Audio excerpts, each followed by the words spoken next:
reopening the U.S. government, which means hundreds of thousands of federal workers are back to work today. Democrats surrendering in return for assurances that the Senate will take a vote on immigration in the coming weeks. Democrats now face backlash from members of their party who's saying they didn't stand up for the Dreamers. So Congress will be back today, but again on the brink of another showdown 16 days from now when the government runs out of money again. Trust, of course, remains a big issue in these negotiations. Plus, there's this bombshell report that reveals that the FBI director, Christopher Wray, threatened to resign over pressure from the president and the attorney general to fire his deputy, Andrew McCabe. So we have all of this covered for you. Let's begin with CNN's Caitlin Collins. She is live at the White House with our top story. Caitlin.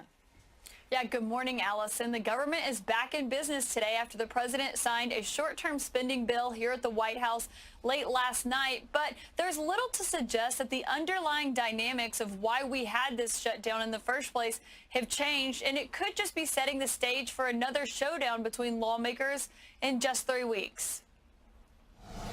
President Trump touting the end of the government shutdown as a big win for Republicans and signaling a willingness to broker a deal on Dreamers and border security, tweeting, "See you at the negotiating table."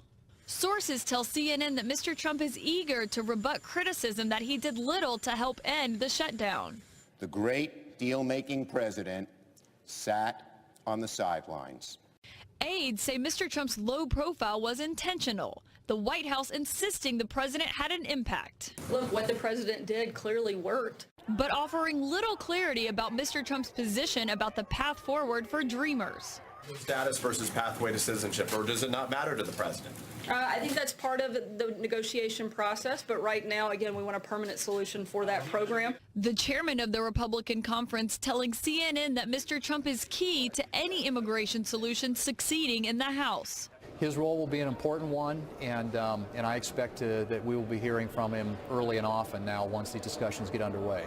Sources tell CNN that the deal to reopen the government was due in part to promises from Senate Majority Leader McConnell to hold a vote on immigration in the coming weeks. It was a much more explicit commitment, and that's what I think made the difference. But Minority Leader Schumer's decision to concede and accept McConnell's commitment prompting backlash from progressives, including the 16 Democrats that voted against the short-term resolution. I do not trust him at all. He has promised Lindsey Graham and Susan Collins, Jeff Flake, made promises, commitments that he has not honored. Distrust in Washington is nothing new. It now extends to the FBI, given President Trump's very public war with the nation's top law enforcement agency.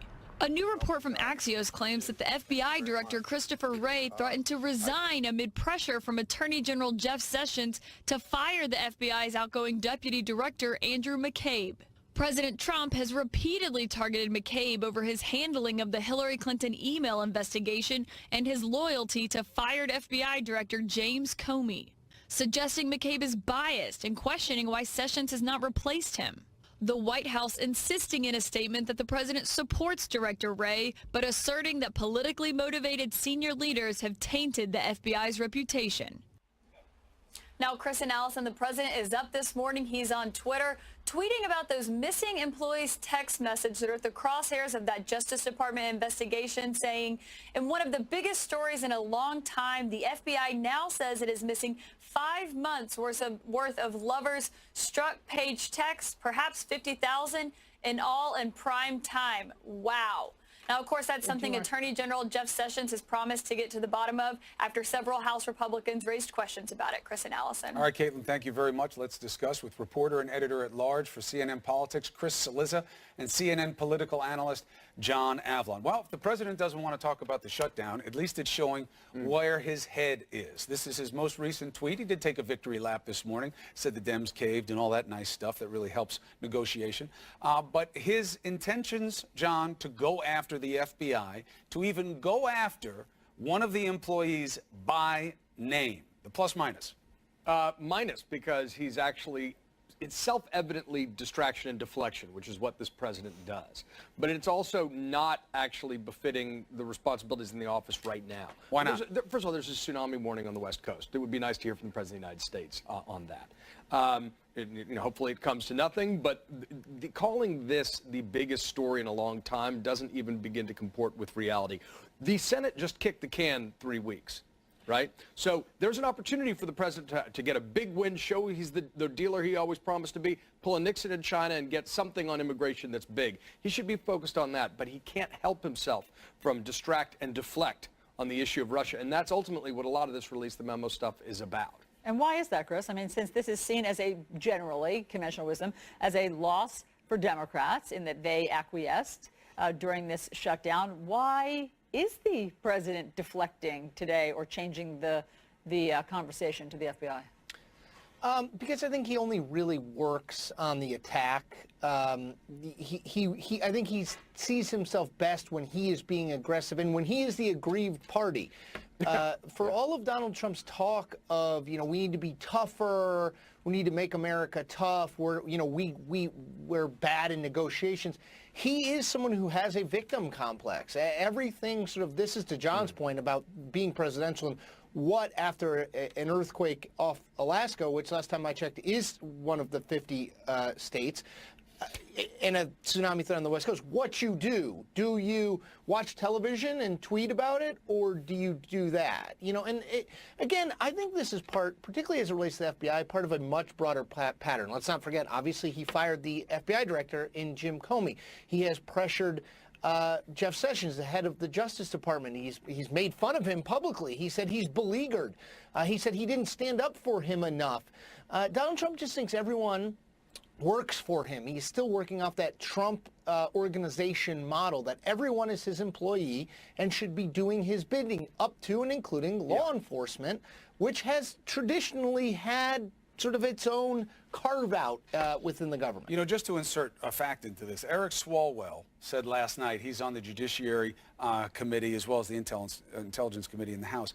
He said that they're trying to get Sessions in next week. This could be a pretty tough interview for him about if this happened, why did it happen, why would you get involved with this guy when you're supposed to be recused? That could be one thing. But politically, isn't this a no-brainer for Trump? It lines up just like the Hillary emails. Where did they go? The mystery of the unknown. Is this something that the FBI did to hurt him? It plays to every one of the themes he likes to hammer. It's catnip for the Trump base. There's no question about it. They get to use a lot of the rhetoric, muddy the lines about what the real scandal is. This is all against the backdrop of the Russian investigation and against the backdrop of increasingly Republicans needing to figure out if they're going to be patsies to the president trying to attack law enforcement, holding him accountable. And that's a serious thing for self-identified conservatives who traditionally always have law enforcement's back, because that's going to be coming to a head. And if folks are doing things at the president's behest that are not in the national interest, that's a problem, and that is a pattern.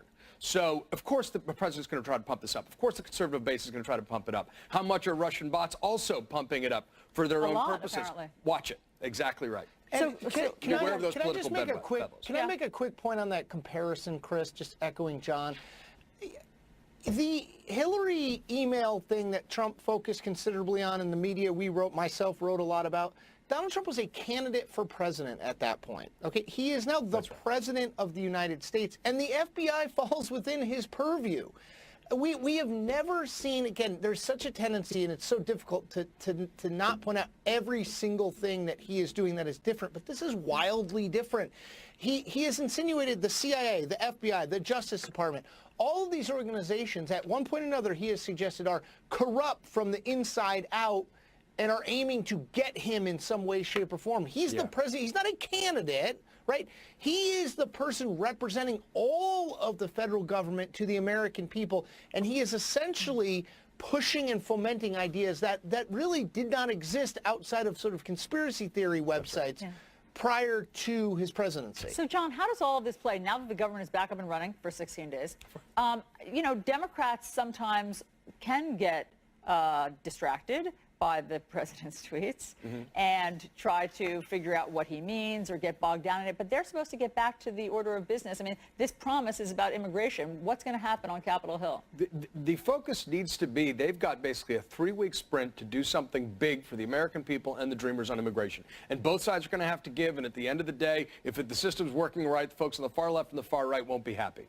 But they'll get something done for the dreamers and also satisfy some of the president's priorities. This is a time for them to step step up and show that we can still govern in the national interest. And that's why I think the strength of the center yesterday was hopeful. But the clock is ticking as of now. We know the date certain this needs to be done. So get to work. Yes, are there going to be distractions with the president? Of course, that's a given. This is President Trump. Are there going to be release the memo efforts to try to attack the Mueller investigation? Yes. But don't, for the Senate, don't lose sight of the window we've got to do something big for the American people. But how about the ability of the Senate to get a bill that comports with what the House wants? Chris, Well, especially on this issue, a lot more hardliners in the House than the Senate. Steve Scalise, the House Majority Whip, third-ranking Republican, Left gave the an interview, hospital just to come vote, and we wish him well. right? And gave an interview to the folks, Jake Sherman and Anna Palmer at Politico Playbook. I was looking at it before I came on, in which he says, we feel no, I'm paraphrasing, we feel no need to take up what the Senate promised. You know, we're doing our own thing. And I think all indications are that they may well try to pass a more aggressive illegal immigration bill in advance of anything that the Senate does, so as to sort of stake their ground out. I mean, I think that's the fundamental flaw in the deal that Chuck Schumer cut, which is this assumption that just because Mitch McConnell, let's say Mitch McConnell's good to his word, to what end? You have Donald Trump still in the White House who based his presidency on building a wall and making Mexico pay for it. And you have House Republicans who are considerably more conservative than their Senate Republican colleagues. So I just think even if it gets through the Senate, this faces a very uncertain future. And circle February 8th, because I think we're going to be right back where we were. Well, and also, though, you know, does Paul Ryan want deportation of Dreamers on his watch and his reelection? Yeah, fair point. Okay. But you can come short of that and still not have the Dreamers as American citizens, not have them be permanent, not have them feel the security that they want and supposedly the Democrats want to fight for. We'll see. John Avlon, Chris Cillizza, thank you. All right, so a group of bipartisan senators got together to end the government shutdown, the Common Sense Caucus. But will they be able to make another deal on funding and immigration in 16 days? Senators Angus King and Mike Rounds join us next.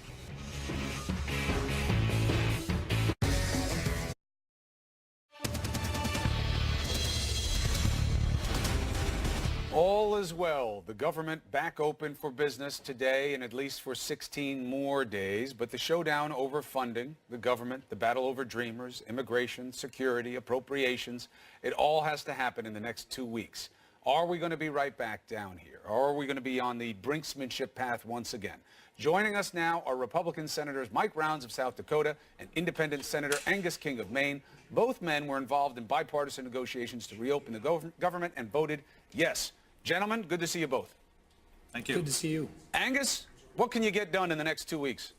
Well, first I want to say the one single factor, Chris, that probably pushed us over yesterday was that you wore your lobster tie, and that gave us the mojo. Thank you for the tie. I wore it in the spirit of bipartisanship. Appreciate you noticing. And it worked. Well, where do we go from here? I think it was important to have this group of 25 senators that basically were pushing on the leaders in both directions to try to find a solution. Now, as you say, we've got 3 weeks to put up or shut up, and it's going to be hard. I've already had 2 meetings in the yesterday afternoon on border security, got another one scheduled this afternoon. We're serious about trying to make this happen. It's not going to be easy because we've got people on both sides in both caucuses that are very suspicious of whatever comes out, and as your people have been pointing out all morning, then we've got to deal with the House and the President. Frankly, I think our best bet is to get a really good bipartisan bill, 60, 70 votes out of the Senate, and then the President and the House have to sit up and pay attention and say, hey, there's a solution here, let's take it. Pretty big disconnect, though, between the Senate and the House, Senator Rounds, especially when it comes to the Dreamers. There could be, but we think if we do a good job of combining that with border security, toss in perhaps H-2Bs, we might very well come up with a solution that the President would endorse. And if the President endorses it, makes it a lot more difficult for the House to ignore it. Look, we all recognize, Republicans and Democrats, that the issue of the Dreamers is not going to go away, and that we really do have to address it, just not only because it's the right thing to do, but because politically it's the right thing to do as well. Are you looking at one big omnibus bill here, or do you think that you'll break this into parts, Angus? Well, I think it's important to be clear on the budget part. I think what we're looking at is agreement on breaking the caps, setting what they call the top line number, how much will be appropriated. At that point, nobody should be surprised. There will have to be another continuing resolution of probably 3 weeks for the appropriation committees to actually write the details on the budget. A lot of that work has been done, but that's what we're talking about is an overall number and then the allocations between Defense and the FAA and the Department of Agriculture. A lot of that work has been done, and I think it can be done in general by February 8th, and then the final sort of paperwork will be done in the next 2 or 3 weeks. If we can do that, and we're talking about 2-year numbers here, that will be a big breakthrough in terms of getting our work done and finally starting to at least think about doing budgets as they ought to do. Both Mike and I are very upset. One of the reasons I voted no on this bill the other night was I'm just sick and tired of continuing resolutions and not making decisions when we're supposed to.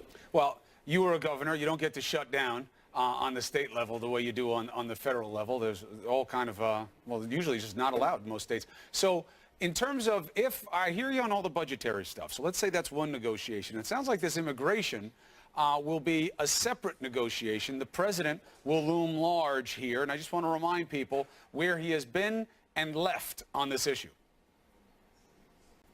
We're working on a plan for DACA. People want to see that happen. You have 800,000 young people brought here, no fault of their own. This should be a bipartisan bill. This should be a bill of love. Truly, it should be a bill of love, and we can do that. I will immediately terminate President Obama's illegal executive order on immigration. Immediately. We're always talking about dreamers for other people. I want the children that are growing up in the United States to be dreamers also. All right, so we don't really know where he is. He just put out an ad basically saying that, you know, people who come in here illegally are all bound to be terrorists. So what do you think, Senator Rounds? Are you going to have to break off the immigration stuff, deal with the budgetary matter? There's plenty there, and that this will be a second bill? No, I think what you have to do is in good faith, work through the issues of immigration, and that includes border security. And if you can make headway on that, and I think if the DEMS recognize that there is serious attempt here, and we honor our commitment to move forward to it, then they have to honor their side of it, which is to keep government open. That's the condition. And at the same time, I think the president has given himself plenty of leeway in which to negotiate. That's a good thing. And at the same time, look, he wants to win as well on the border security side. A lot of Republicans, a lot of Americans want to make sure that when we do this, we do it in such a fashion that we actually secure the borders. But even more important than that, we provide evidence that we can actually reduce the number of illegal immigrants coming into the country long term. That's not just border security. It's also talking about what our laws look like with regards to how they're interpreted south of the border. It's not just Mexicans coming across. It's a lot of folks from a lot of different countries who come into the country. We've got to have some consistency across the board with how we deal with those individuals. Chris, there's one other important point that I think is largely missed in what Mitch McConnell said. All last week and for the last several weeks, he's been basically saying, we're waiting for the president. He said something like, if we don't know what the president will sign, we're just spinning our wheels. As of yesterday, he said, we are going to take this bill up on February 8th if it's not resolved before then. That was an important step for him to say, we're not going to wait for the president. The Senate is going to work on a bill and come to a conclusion and hope the president joins. Now, if the president wants to join in good faith and try to help with these negotiations, ultimately, politically, I don't think there's much doubt that whatever is going to get through the House has to have the president's blessing. And I think that's going to be part of the sort of second stage. My hope, frankly, is that he steps back, let us work on it here, let us come up with a proposal, again, involving DACA and border security, and I think we can come up with something pretty good that he can then endorse, and we can get it done. Which is what happened over the weekend, where the president basically stepped back, allowed the negotiations to go on, and we were successful in getting to a conclusion. Well, let's see. At least on a temporary basis. Right. So we'll see what happens. Maybe you're just a talking stick away. Maybe you bring that Susan Collins talking stick. Are you guys going to tell me who threw the stick? Who threw the stick and broke Susan Collins' elephant, Angus? Was it you? I wasn't in the room at the time. Oh, here we go. Nothing to say. Here we go. Let me guess. Senator Rounds, were you not there either? Were you looking the other way? Was there crosstalk and you missed it?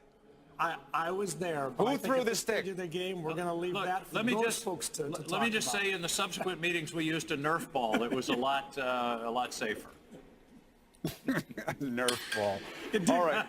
Well, if you... it did break the ice, though. I got to admit that. It broke a few other things as well, but it did break the ice in that group as well. Well, look, there's nothing like a good stick it to the head to make people start to focus a little bit more clearly. Before I let you go, Senators, give me your take on this report out of Axios that the president was pressuring Sessions to pressure Wray to get rid of McCabe, one of the senior agents there at the FBI, who is on his way out. But, Angus, what do you make of that report? What does it mean to you, if true? Well, there's this sort of unwritten rule. I mean, the Justice Department and the FBI do work for the president, but there have been a lot of both unwritten rules and written rules, like the term of the FBI directors is 10 years. That clearly overlaps presidential terms. That's designed to protect the independence of the FBI.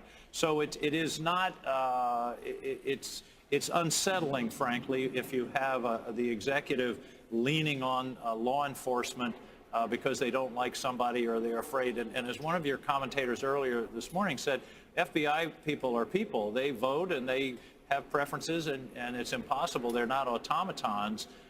So I think leaving the FBI alone is probably the best policy, and this doesn't help in this situation. Senator Rounds, you're on the same page?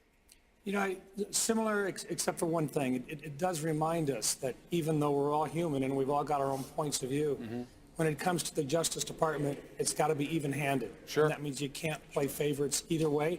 And I think that message is pretty important as well. Sure. You just got to show proof of the unfairness. Senators, I appreciate the insight. I don't believe, Angus, that you don't know who threw the stick. I just want you to know that. Senator King, nothing but respect for you, but I want you to know I don't buy it. Be well, gentlemen. Deniability, man. And please check back with us when you're starting to make progress and you see what the pitfalls are. Let's have some transparency for the American people. Thank you. Thank you. All right. Now, what is next is the big question. Where are the lines? What is the chance for progress? What will be the setbacks? We'll take it all on for you tonight in prime time at 9 Eastern. The most trusted name in news.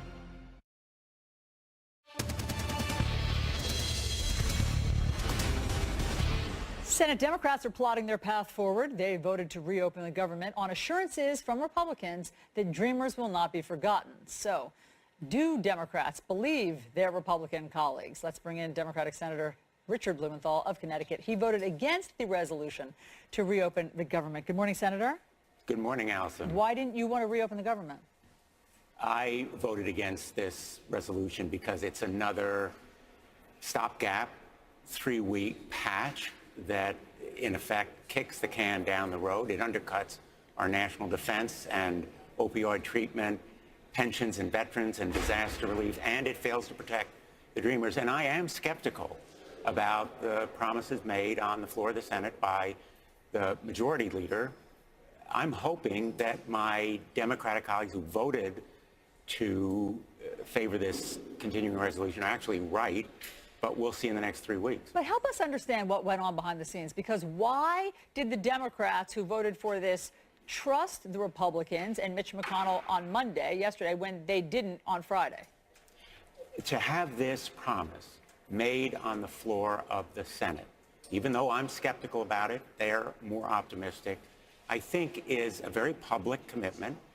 It fails to guarantee that there will be passage of protection of the Dreamers, which I faulted for. It fails to guarantee a vote in the House or approval by the White House. And I lived through the 2013 Comprehensive Immigration Reform. In fact, I helped to draft and champion it. It passed overwhelmingly in the Senate by 68 votes, and then the House never even voted on it. So that's part of my reservations. But again, I will be holding the Speaker, the Majority Leader, accountable. We're all going to be negotiating on a bipartisan basis and hoping that we not only provide protection for the Dreamers and a path to citizenship, but also funding for our military and non-military needs. And that's very, very important. Do you think Senator Chuck Schumer caved? Senator Schumer took the best course and a responsible one that he could. And I'm more interested in who's hurt than who's blamed. I am more skeptical about the majority leader's promise, but we are united in the goals that we have. And Senator Schumer has been very admirable and responsible in leading our caucus. I know that you don't want to play the blame game. I get it. But the only reason that I ask this question is because we're going to be right back here 3 weeks from now unless something changes and unless we've learned a lesson. So is it fair to say that the shutdown, the government shutdown, backfired for Democrats?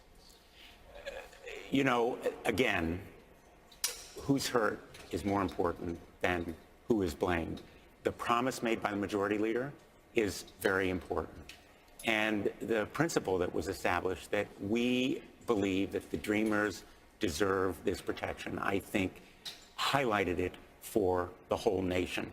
The nation now, a vast majority, is in favor of providing the Dreamers with a path to citizenship. They are aware of the plight of these young people brought here as children through no choice of their own. Right, but they didn't want to shut down. They didn't think shutting down the government was worth it. At the end of the day, that's what we've learned, that the country did not think that gambit worked. Let's be very blunt. There is no such thing as a good shutdown. Nobody wanted a shutdown, except maybe Donald Trump, who called it a good shutdown. So avoiding the shutdown was something we all wanted to do. Opening the government was a common goal, and we have common goals now going forward of holding the majority leader accountable. He must keep his promise that was made on the floor of the Senate in everybody's view several times, and that provides a basis for going forward. Yeah, listen, I'm sure he'll keep his promise to negotiate, but the devil's in the details. Are you going to have to give President Trump his funding for his border wall in order to get a deal?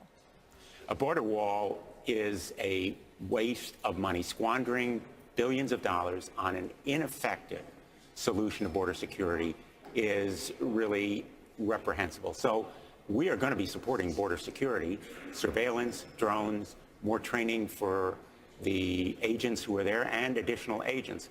There are ways we can strengthen the fencing that exists and maybe extend it. If the Mexicans are not going to pay for the border wall, as Donald Trump promised, we won't support it in the way that he has proposed. Yeah, but I mean, are you just calling it border security and they're calling it a border wall and it's going to be all the same $18 billion? You know, as part of the agreement in principle that the president reached with Senator Schumer, he was willing to put the border wall on the table, call it a border wall, provide the funding for it, and Donald Trump initially agreed to it, then backed away, was pulled away by his right wing. We're willing to compromise and be reasonable because the paramount goal is protecting those dreamers. These young people are in fear. They live in anxiety and anguish. They're afraid to go to police when they're victims of domestic abuse. They're afraid to use health clinics. This kind of situation for 800,000 young people in this country is a violation of the promise we made to them. Great nations keep their promises. Very quickly, Senator, I want to ask you about the Axios reporting that the president and Attorney General Jeff Sessions have been pressuring the FBI director, Christopher Wray, to get rid of the deputy director, Andrew McCabe. Is this appropriate? And why is Jeff Sessions involved? Hadn't he recused himself from these sorts of things?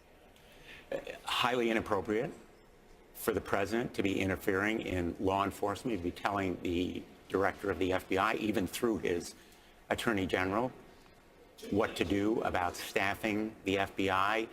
Both of these individuals are professionals. They're dedicated to public service.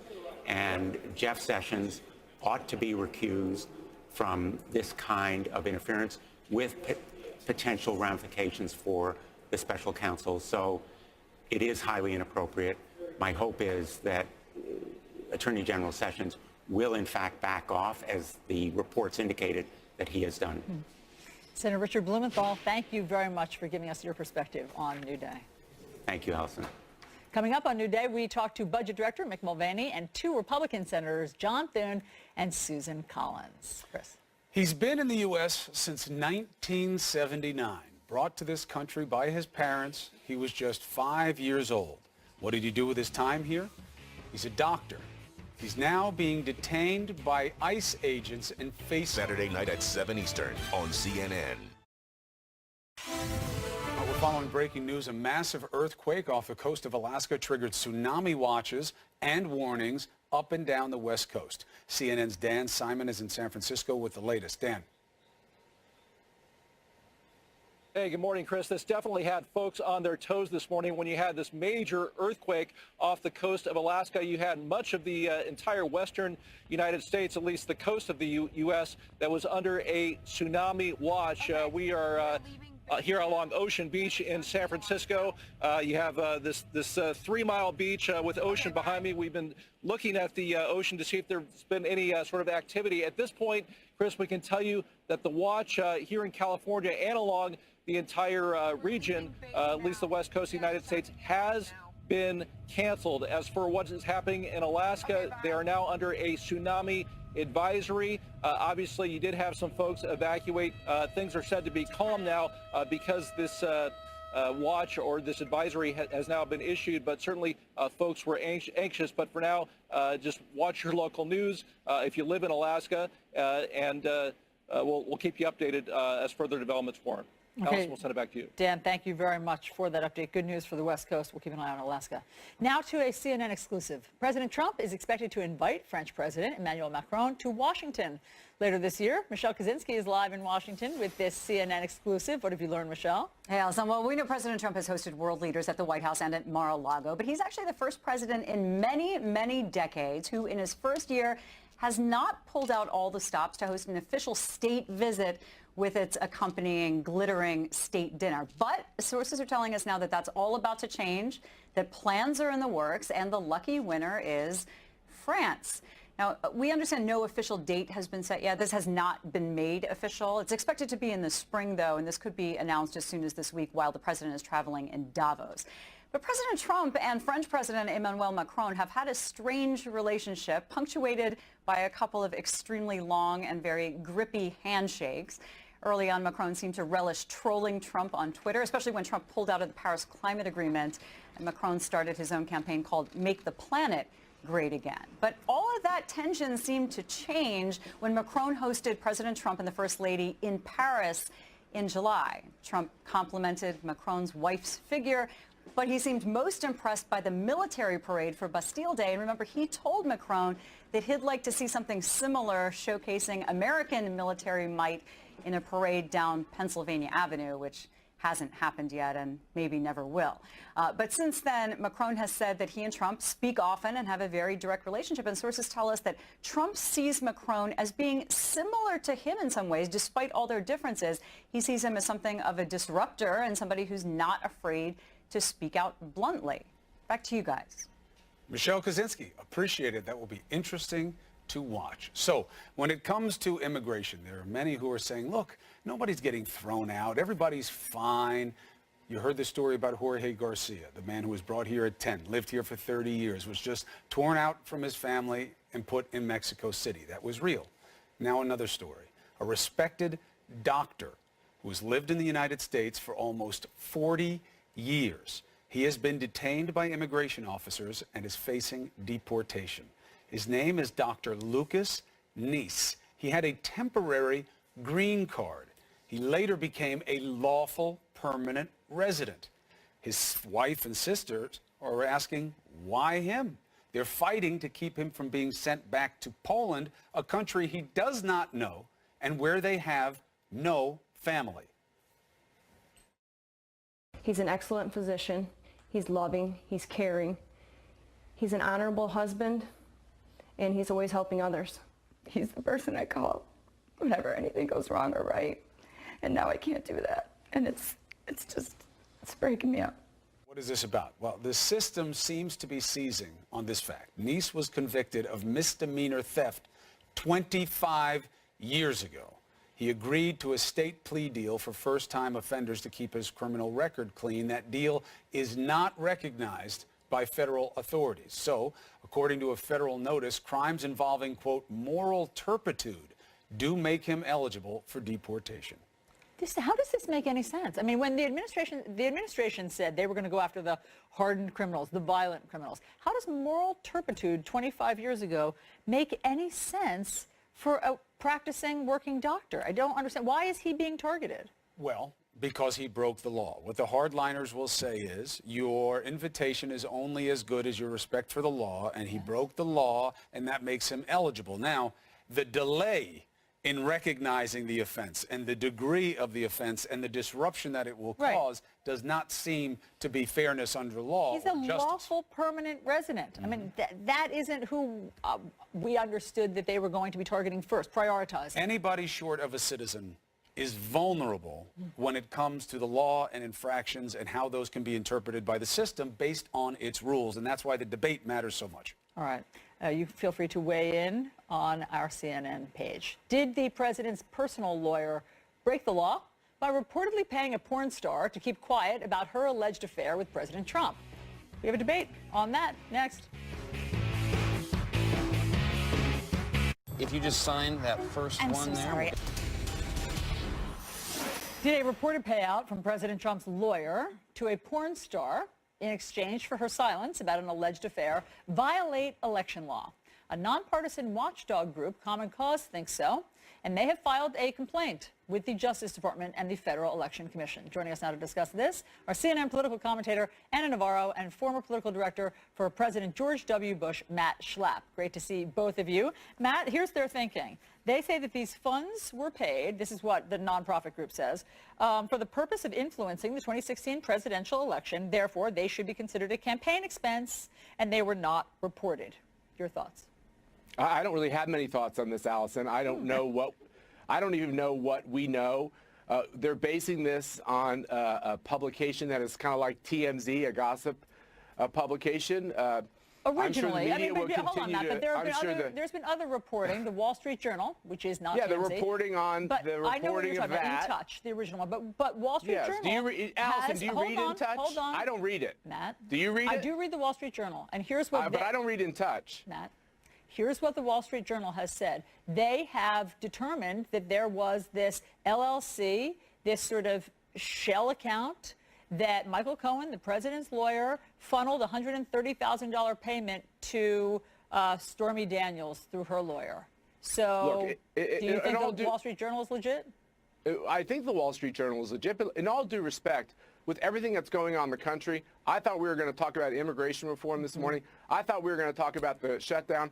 I thought we were going to talk about how we're going to fund the government in 3 weeks. And we're going to really talk about an article from In Touch magazine on facts we don't even know to be true. We are all better than this. Matt, so conservatives don't care anymore about extramarital affairs? Absolutely. We especially care about it when people use the government, which the Clintons did, to use their government power to try to silence women. I think that is a line that should not be crossed. Matt, hold on. Let me get a word in. You literally want to delve into the sex lives of everyone in politics? I do not. Matt, I do not.